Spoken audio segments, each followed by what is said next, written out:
Welcome back to Wisdom for Modern Living. In our last reflection, we explored the nature of suffering, how it begins not in what happens to us, but in how we resist it. Today, we go even deeper into the very root of that resistance, the illusion of control. Human beings have always tried to control life. We build walls against time, fences against uncertainty, and plans against the unpredictable. We pray, plan, and protect, trying to make the wildness of existence bend to our will. Yet, no matter how hard we try, the truth remains unshakable. Life cannot be controlled. We may direct it for a moment, but never command it. We may influence events, but we cannot own their outcomes. Like trying to hold the ocean in our hands, the more we grasp, the more it slips through our fingers. And yet this illusion of control runs deep.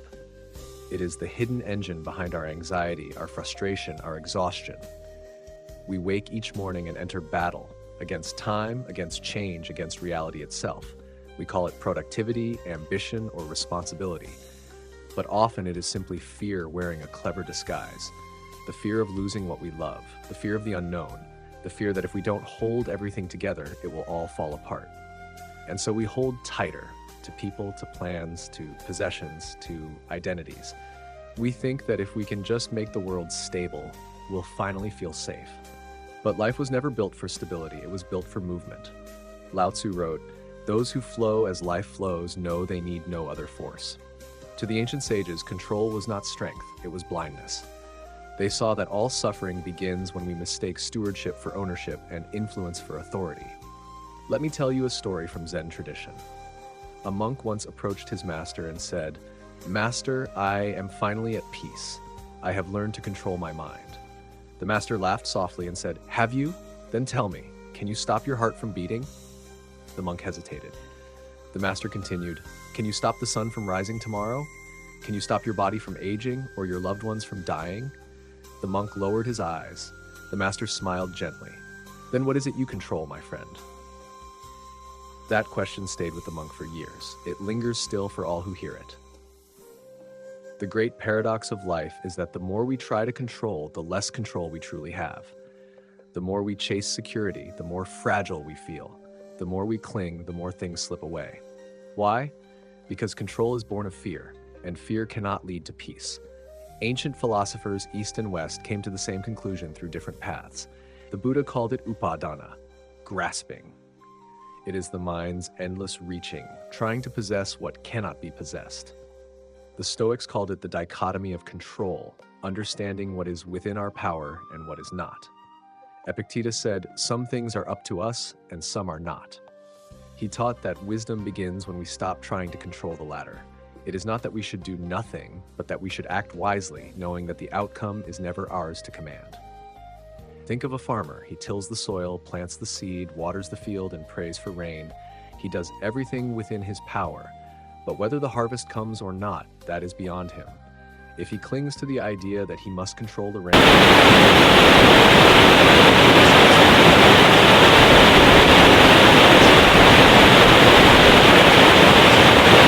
we too are like that farmer. Our task is not to control life, but to participate in it, fully, wisely, compassionately. But modern life teaches the opposite. From childhood, we are told to take charge, to plan, to make it happen. We grow up believing that we are the authors of every page, that our happiness depends solely on our ability to manage outcomes. Yet the older we get, the more we see how little we truly control. People change, bodies age, economies rise and fall. Even our own minds, sometimes peaceful, sometimes chaotic, move like weather, and so the wise turn inward, not to withdraw, but to see clearly. They realize that while we cannot control the world, we can control our relationship to it. Not the storm, but our sails. Not the wind, but the way we hold the rudder. A Stoic once said, "The chief task in life is simply this, to identify and separate matters so that I can say clearly, this is under my control, and this is not." It sounds simple, but it requires courage, because to let go of control feels like falling. When we loosen our grip, the mind screams, "You'll lose everything." But the truth is, what we lose is not stability, it's tension. We lose the constant strain of trying to manage the unmanageable. There's a story told in both Taoist and Zen traditions about a man crossing a river. Halfway across, his boat begins to drift downstream. In panic, he grabs at branches, at rocks, at anything that might stop the current. But the river keeps pulling. Exhausted, he finally lets go and discovers that the current carries him safely to shore. Control, you see, is resistance. Letting go is cooperation with life. When you let go, you don't become powerless, you become aligned. You move with life's rhythm instead of against it. You find that life begins to support you, not because it has changed, but because you have stopped fighting it. It is like sailing. When you stop trying to command the wind, you learn to use it. The Buddha taught that the root of liberation lies in surrender, in accepting impermanence as the very nature of existence. He said, "Let go of what is not yours." He did not mean we should abandon our responsibilities, but that we should stop claiming ownership over what was never truly ours. Our youth, our success, even our loved ones. Everything we call mine is borrowed. Life lends it for a time, then takes it back. When we understand this, gratitude replaces fear. We begin to live as guests, humble, grateful, and free. The Stoic emperor Marcus Aurelius, who ruled Rome amid chaos, wrote in his journal, "You have power over your mind, not outside events. Realize this, and you will find strength." He understood that freedom is not external control, but internal mastery. The Stoic does not try to stop the storm, he steadies his ship. In Taoist thought, this wisdom is called wu wei, effortless action. It is the art of acting without forcing, of aligning with the natural flow. When the sage moves, it looks effortless, not because he does nothing, but because he does not resist. He acts in harmony, not in struggle. A story tells of an old Taoist master who walked to the river to fetch water. He slipped, fell into the rapids, and vanished. The villagers ran downstream, fearing he was lost, but moments later, he emerged unharmed, laughing. They asked, "How did you survive?" He replied, "I didn't fight the water. I let it take me, and when it turned, I turned with it." That is the essence of letting go, not surrender in despair, but surrender in wisdom. But letting go does not mean not caring. It means caring deeply, without attachment. It means doing your best and then allowing life to unfold. When a parent worries endlessly about a child, thinking, "I must control everything so they will be safe," that worry becomes suffering. When the parent instead says, "I will love, teach, and guide, and trust that life will carry them," peace begins. The love remains, but the fear dissolves. This is what the ancients called non-attachment, not indifference, but freedom from clinging. It is love without possession, effort without obsession, action without demand. The Buddha said, to let go does not mean to get rid of. To let go means to let be. The mind often confuses these two. It thinks that if we let things be, we are giving up. But letting be is not giving up. It is waking up. It is realizing that reality does not need our permission to exist. When you stop trying to make everything fit your plan, life becomes lighter, decisions become clearer. You begin to see that much of what once seemed urgent was never important. Control creates noise. Letting go creates space. In that space, awareness grows. Awareness of how often we live in tension, trying to manage every moment, every emotion, every outcome. We monitor our words, our image, our future, our failures, until our minds are exhausted. But peace begins the moment we see the absurdity of it all. The moment we laugh softly at how small we are and how vast life is. It's a laughter not of despair, but of relief. Relief that we no longer have to be in charge of the universe. And in that laughter, something shifts. We realize that life was never meant to be controlled, it was meant to be experienced. Like music, it is not to be mastered, but to be danced with. When you dance with life, you stop counting the steps. You stop worrying about whether you're doing it right. You simply move, and in moving, you find grace. The art of letting go is the art of remembering who you are, not the manager of existence, but a participant in its flow. Not the one who commands the storm, but the one who learns to breathe within it. When this realization deepens, fear begins to dissolve. You understand that even when things fall apart, something deeper remains untouched. Awareness itself. That awareness is the still center of your being, the eye of the storm. It watches everything rise and fall, thoughts, emotions, circumstances, yet it is never disturbed. To live from that awareness is to live freely. You may still plan, still act, still love, but without the chains of control. You move like the wind, present, gentle, and unstoppable. And perhaps that is what true mastery means. Not to control life, but to move with it so gracefully that control is no longer needed. There is a story told about a king who once had everything a man could desire: wealth, power, family, wisdom. Yet every day he was restless. His advisors asked him, "What troubles you, my lord?" He said, "I cannot sleep, for I fear losing what I have built. I am haunted by the thought that tomorrow all this could vanish." One day, a wandering monk visited the palace. The king asked him, "How can I live without fear? How can I control my fate?" The monk smiled and said, "You cannot control fate, but you can understand it." The king frowned. "And what is there to understand?" The monk pointed to a candle flickering on the table. He said, "The flame burns beautifully because it accepts the wind. If it resists, it dies." The king was silent. That night, for the first time in years, he slept peacefully. That story holds a truth we spend our entire lives learning. What we resist controls us. What we accept transforms us. In our age, the illusion of control is stronger than ever. We live with calendars, clocks, devices, systems, each one promising order. We measure steps, monitor sleep, track habits, forecast markets, schedule emotions. We have turned life into a project to be managed, forgetting that life is not a project, it's a mystery, and mysteries cannot be managed. They can only be lived. This obsession with control has a cost. It makes us efficient, but anxious, connected, but lonely, busy, but hollow. Because when we control too much, we stop listening. We stop listening to the silence beneath the noise, to the rhythm of our own breath, to the soft intelligence of life that whispers, "You don't have to do it all." Lao Tzu said, "The world is ruled by letting things take their course. It cannot be ruled by interfering." But we interfere with everything, even our own emotions. When sadness comes, we rush to fix it. When fear comes, we distract ourselves. When anger comes, we bury it or explode. We never allow emotions to pass through us naturally, and so they stay unprocessed like stones at the bottom of a river, heavy, unmoving. The art of letting go begins right there with emotions, not by suppressing them, but by watching them with awareness. When sadness arises, can you simply say, "Ah, sadness is here," without judgment? When fear whispers, can you listen without obeying? When joy comes, can you let it dance, knowing it too will pass? Every feeling is a wave, and every wave, no matter how high, eventually falls back into the ocean. There's a saying in Zen, "Let everything arise."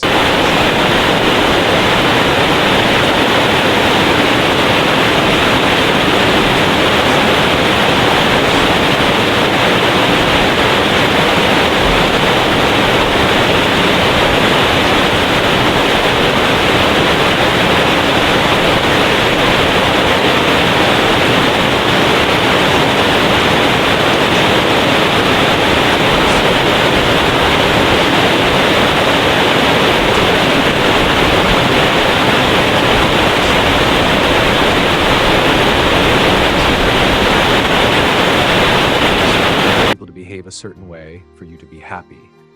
You stop turning love into ownership. Love becomes free, not a cage, but a garden. A story is told of a wise woman whose lover left her suddenly. Her friend said, "You must be devastated." She smiled and said, "I am, but I am also grateful." Because love was never mine to keep, only to experience. That answer is not cold, it is luminous. It comes from one who has learned the secret rhythm of life. Everything that comes, comes to teach. Everything that goes, goes to make space for something new. The ancients called this the flow of the Tao, the natural unfolding of existence. When we interfere less, life reveals its harmony. It does not always give us what we want, but it always gives us what we need to grow. In Greek philosophy, the Stoics had a similar vision. They taught amor fati, the love of fate. Not mere acceptance, but love. Not tolerance, but joy in whatever life brings. Because to love fate is to say, I trust the intelligence of life more than my own plans. Marcus Aurelius wrote, "The impediment to action advances action. What stands in the way becomes the way." He saw that obstacles were not interruptions, but instructions. Every difficulty was life's way of guiding him deeper into wisdom. In Buddhism, this idea is mirrored in the teaching of turning the arrow inward. When pain strikes, instead of blaming the world, turn inward and ask, what part of me is still clinging, still afraid? That question alone can transform suffering into awakening. Letting go, then, is not something you do. It's something that happens when you stop holding. Think of your hand. When it clenches into a fist, it cannot receive. When it opens, it can hold everything. The same is true for your heart. But there's a deeper layer still. Letting go does not only apply to people or things, it also applies to ideas. The most powerful attachments we have are not to possessions, but to beliefs. Beliefs about who we are, what should happen, how life should be. We say, this is who I am, this is how the world must work, this is right, that is wrong, and every one of those beliefs becomes a small cage. The Buddha called these views and said they are the subtlest form of clinging. Because as long as we cling to a view, we cannot see clearly. Our vision becomes filtered, our heart becomes narrow, and truth slips through our grasp. To let go of beliefs does not mean to stop thinking. It means to hold our thoughts lightly, as tools, not as prisons, to say, maybe I'm wrong, and mean it. To listen more than we argue, to see that wisdom is not a fixed point, but a flowing river. Socrates, the father of Western philosophy, said, the only true wisdom is in knowing you know nothing. That humility, that openness, is the same essence of letting go. When you no longer need to be right, you are finally free to see what is true. Letting go of beliefs, control, emotions, it all leads to the same discovery. The more you let go, the lighter you become. The lighter you become, the clearer you see. And the clearer you see, the more compassion naturally arises. Because you begin to understand, everyone is clinging to something. Everyone is scared of letting go. And so we hurt each other, not because we are evil, but because we are afraid. From that understanding, forgiveness is born. Forgiveness not as a moral duty, but as the natural fragrance of freedom. A master once said, when you hold a hot coal of anger, you burn yourself first. When you drop it, not by force, but by seeing its heat clearly, your hand heals. Forgiveness is that dropping. You don't have to try to forgive. You just have to see the cost of holding on, and the heart will do the rest. In the ancient Chinese text Zhuangzi, there's a story of a man who dreamt he was a butterfly. When he woke, he asked, am I a man dreaming I was a butterfly, or a butterfly dreaming I am a man? He wasn't confused. He was awakened. He realized that all our identities, all our struggles are like dreams within dreams. When you awaken from the dream of control, you stop trying to manage the dream. You start enjoying it. You move through life like a dancer, aware that every step, joy, sorrow, loss, gain, is part of the same rhythm. This is what it means to live freely in a world you cannot control. You stop trying to fix every detail, and you start participating in the mystery. You become curious instead of afraid. You meet each moment as it comes, not as an enemy to conquer, but as a friend to learn from. And that curiosity, that openness, becomes a form of faith, not in religion, but in life itself. When you finally begin to trust life, something miraculous happens. You stop rushing, you stop demanding, you stop measuring your worth by how well things go your way. You begin to see beauty everywhere, in the cracks, in the pauses, even in the endings. You realize that imperfection is not the enemy of peace, it is its doorway. Japanese Zen calls this wabi-sabi, the beauty of imperfection, the art of finding grace in the incomplete. A cracked bowl, a fallen leaf, an old face, all reminders that nothing lasts, and that is why it is precious. When you understand wabi-sabi, you stop trying to polish life. You start to love it as it is. You see that peace is not the reward for control, it is the fruit of surrender. You see that life does not need your permission to unfold, it only asks for your participation. And in that participation, that dance of letting go, you rediscover what it means to be alive. There comes a moment, quiet, unannounced, when all the teachings, the books, the searching begin to fade. Not because they were wrong, but because you no longer need them. You begin to see not as an idea, but as a living truth. Life was never something to be mastered. It was something to be met with awareness, with humility, with love. That moment is not dramatic. It doesn't arrive with thunder or revelation. It often comes while you're doing something ordinary. Watching sunlight fall through the window, hearing the sound of wind through leaves, feeling your breath move softly in your chest. In that stillness, a realization dawns. You were never in control, and yet everything has always been okay. Not because it always went your way, but because beneath the waves of gain and loss, there was always a current carrying you. That current is life itself, vast, mysterious, and wise beyond measure. When you stop fighting it, you feel it. that silent intelligence that has been moving everything since the beginning of time. Letting go, in its deepest sense, is not about effort. It's not something you do. It's something that happens naturally when you begin to see clearly. You see that control was never possible, only the illusion of it. You see that what you called my plan, my path, my life was always part of a larger unfolding. And as that vision deepens, something inside you exhales. It's the long sigh of the soul finally at rest. You stop trying to be the author of the story and start realizing you are the story being told. You are the melody life is playing. You are the wave in the ocean, not separate from it. The wave rises, the wave falls, but the ocean remains, and that ocean is what you are. When you live from this awareness, the world does not disappear. You still work, love, create, strive, but the grasping is gone, the tension dissolves. You begin to act from peace, not for peace. You see, most people act for peace. They say, I'll work hard now so I can rest later. I'll achieve this, then I'll be happy. I'll fix everything, then I'll relax. But peace never comes that way, because peace is not a result. It is a state of being. It's the quiet foundation beneath every experience, waiting for you to notice it. When you stop chasing, it reveals itself, like the sky appearing when the clouds pass. You discover that peace was never lost. It was only covered by your constant trying. The great Indian sage Ramana Maharshi once said, "Peace is your natural state. It is not to be achieved but uncovered." And what covers it? The mind's noise, the endless planning, controlling, defending, proving. When the noise stops, the silence of peace emerges.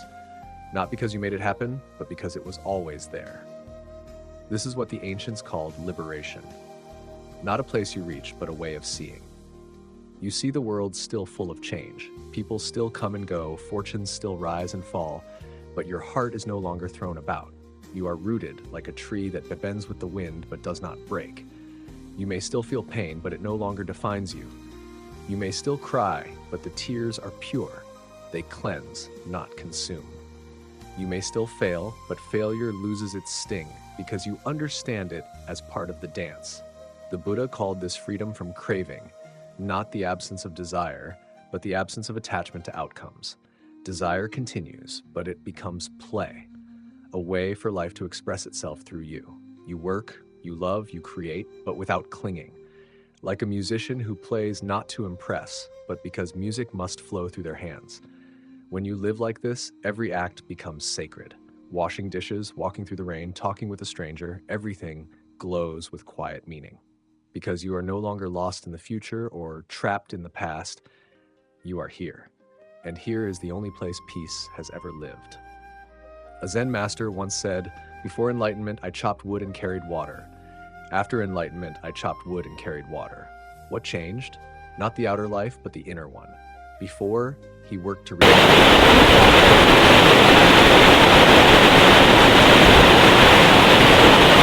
Just presence. This is what letting go ultimately reveals, that the extraordinary was always hidden inside the ordinary. That peace was never at the top of the mountain. It was in the next breath you were too busy to notice. And when that realization becomes lived, your entire way of seeing transforms. You start to see that everyone is doing their best even when they fail. You see that every person who hurt you was also trapped in fear. You see that every loss, every delay, every unexpected twist was life's way of teaching surrender. You stop asking, "Why did this happen?" and begin to ask, "What is this revealing?" The difference between those two questions is the difference between suffering and awakening. Control ends where understanding begins, because understanding brings compassion, and compassion dissolves the need to dominate. When you understand the nature of fire, you don't try to control it, you respect it. When you understand the nature of water, you don't fight it, you flow with it. And when you understand the nature of life, you stop fearing it. The Tao says, when you realize that you lack nothing, the whole world belongs to you. When you let go of control, you realize you already have everything you need, not because you possess it, but because you no longer depend on it. Peace, love, joy, they are not given by the world. They arise naturally from within when you stop clinging. You discover that simplicity is abundance, that silence is full of music, that the moment you stop striving, grace begins to move. There's a story of an old monk who was asked, "What have you gained from years of meditation?" He smiled and said, "Nothing, but I have lost a great many things: fear, anger, anxiety, the need to control." And that is the secret. Letting go is not about gaining, it's about losing what you never needed. You lose the heavy armor you built to protect yourself, only to find that your vulnerability was your greatest strength. You lose the desire to win every argument and gain the peace of listening. You lose the habit of rushing and gain the beauty of seeing. Slowly, the walls fall, and behind those walls, life rushes in, vivid, unpredictable, alive. The mind used to say, "I am in control." Now the heart whispers, "I am in harmony." When you finally rest in this understanding, gratitude becomes your natural breath. You begin to thank life, not only for the good days, but also for the storms that softened you. You begin to bow, not out of submission, but reverence, because you see that even your hardest moments were sacred, designed to lead you home. You see that what you once called loss was life making space.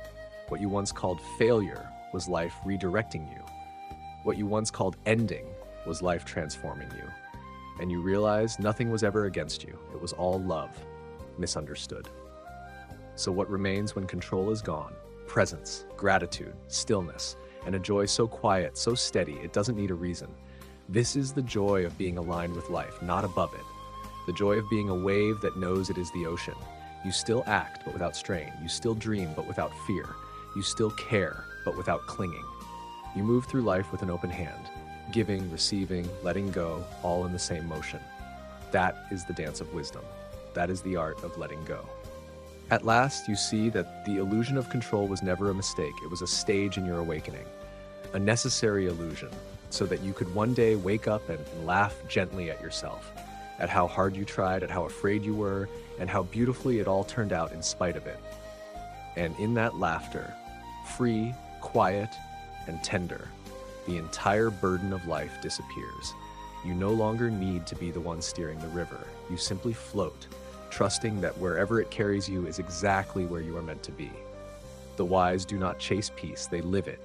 They do not cling to life, they breathe it. They do not control the wind, they open their sails. And in that openness, that sacred surrender, they discover the greatest secret of all. Life was never something to hold on to. It was always something to hold dearly, then release, again and again. If these words bring stillness to your heart, please take a moment to like, share, and subscribe to Wisdom for Modern Living. Together, let's keep spreading light, mindfulness, and timeless wisdom, one story, one breath, one act of awareness at a time. Thank you for listening. May your days be calm, your heart open, and your spirit free.